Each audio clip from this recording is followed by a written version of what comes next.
شروع اللہ ہی کے نام سے جو بڑا مہربان اور بار بار رحم کرنے والا ہے۔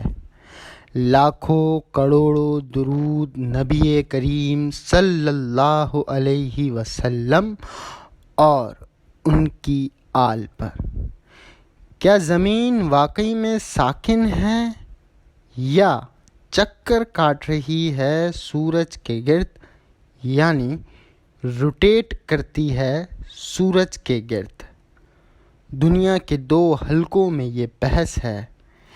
ایک حلقہ علماء کرام کا ہے جو کہتے ہیں دنیا ساکن ہے، اور سائنس کہتی ہے دنیا روٹیٹ کر رہی ہے یا چکر کاٹ رہی ہے سورج کے گرد۔ آج ہم اسی موضوع پر ڈسکس کریں گے کہ دنیا واقعی میں ایک جگہ رکی ہوئی ہے یا سورج کے گرد چکر کاٹ رہی ہے۔ مزید ڈسکس کرنے سے پہلے میں آپ سب سے یہ درخواست کروں گا کہ ہمارے اس چینل کو سبسکرائب کریں اور ساتھ ہی بیل آئیکن پر کلک کر دیں، بصورت دیگر ہمیں اپنی قیمتی راہ سے آگاہ کریں۔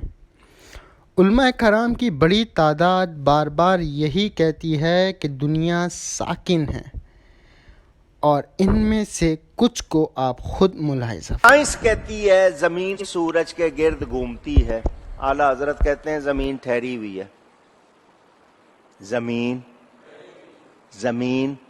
زمین گھومتی نہیں ہے۔ سائنس والے بچوں کو بھی پڑھا رہے ہیں، زمین سورج کے گرد گھومتی ہے، وہ پورا چکر بتاتے ہیں۔ اعلیٰ حضرت کہتے ہیں زمین ٹھہری ہوئی ہے۔ کتاب لکھی، صرف زبانی نہیں کہا، کتاب کا نام الفوز المبین۔ 105 دلیلیں دی ہیں اس میں کہ زمین حرکت نہیں کرتی۔ کتنی اونچی! دنیا لگی ہوئی ہے اس کتاب پر، آج کام ہو رہا ہے اس پر، انشاءاللہ حق واضح ہو جائے گا۔ 105 دلیلیں دی عقل والوں کے لیے، ان کو سمجھایا، قرآن سے بھی حدیث سے بھی عقل سے بھی سمجھایا کہ زمین حرکت۔ خطبہ مدینہ اللہ تعالیٰ نے قرآن میں فرمایا، اور ہم نے ہی زمین کو روکا ہے ورنہ کوئی اس کو سنبھال نہ پائے، جس کا مفہوم یہ بھی لیا جا سکتا ہے کہ زمین اپنے ہی دائرے میں گھومتی ہے یا اپنے ہی سمت چکر لگاتی ہے۔ سائنس کی تھیوری کیا کہتی ہے اس بارے میں؟ سائنس کی تھیوری جاننے سے پہلے ہم لفظ تھیوری کا مطلب سمجھ لیتے ہیں۔ تھیوری کا مطلب یہ ہے کہ کوئی بھی ایسی چیز جس کے اوپر بار بار ایکسپیریمنٹ کیا جائے اور اس کا نتیجہ اخذ کر لیا جائے اور اس کا رزلٹ معلوم کر لیا جائے۔ سائنس کی تھیوری کے مطابق زمین 24 گھنٹے میں ایک چکر اینٹی کلاک وائز گھومتی ہے، یعنی کہ کہیں سورج غروب ہوتا ہے تو کہیں سورج طلوع ہوتا ہے، اور سال میں روٹیٹ کرتی ہے، یعنی 365 دن کے بعد زمین وہیں واپس آتی ہے جہاں سے شروع ہوتی ہے، اور اسی پروسیس کے تحت زمین میں گریوٹی یعنی کشش پیدا ہوتی ہے۔ اسی کے مطابق سائنس میں آرٹیفیشل گریوٹی کا کانسیپٹ بھی آتا ہے۔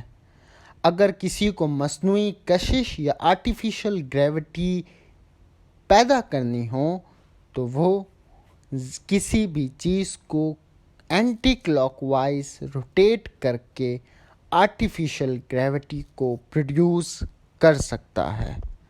اگر چاند رکا ہوتا تو اس کا مطلب سورج اور چاند گھرن کبھی نہ ہوتے، لیکن ہم نے سورج اور چاند گھرن دیکھے، اور چاند کے روٹیٹ ہونے کی صورت میں چاند میں 1/6 زمین کی گریوٹی موجود ہے۔ مطلب زمین کی جتنی بھی گریوٹی ہے اس کو 6 سے تقسیم کر دیا جائے تو ہم کو چاند کی گریوٹی معلوم ہو جائے۔ چونکہ چاند ایک چھوٹا چکر لیتا ہے زمین کے مقابلے میں، اس لیے چاند میں گریوٹی کی ویلیو کم پائی جاتی ہے۔ ان سب چیزوں کو ڈسکس اور ریسرچ کرنے کے بعد میں اس نتیجے پہ پہنچا ہوں کہ زمین واقعی میں سورج کے گرد گھومتی ہے، چکر لگاتی ہے یا روٹیٹ کرتی ہے، اور سورج زمین کے گرد گھومتا ہے یا روٹیٹ کرتا ہے۔ آپ اپنی قیمتی رائے سے ضرور ہم کو آگاہ کریں کہ آپ ان دونوں تھیوریز میں سے کس تھیوری پہ یقین کرتے ہیں۔